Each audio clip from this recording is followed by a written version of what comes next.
Guys हम जा रहे हैं राइड पे। यहाँ पर कीचड़ बहुत है,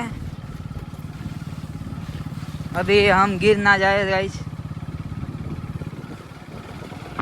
આવી રીતના ફોન તો પકડી રાખ, આપણે થોડોક નીચો તો રાખ, નીચેથી આમ હેન્ડલ બેન્ડલ બધું દેખાય, હોયરા હાથ કાઢી લેવાય। એ હમણાં ઓબરો હાથ પડે તો હતા। હા રેડી આવે।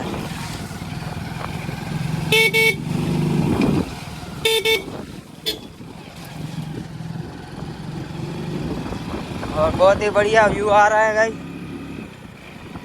चारों तरफ हरियाली हरियाली है। और अभी हम थोड़ी बारिश का मौसम है तो राइड करने जा रहे हैं, और हमारी राइड देख के आप लोगों को मज़ा ही आ जाएगा।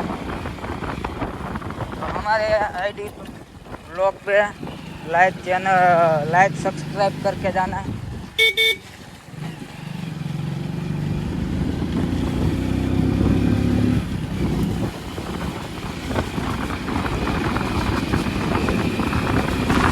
બોલ બોલાય ને હાથ ને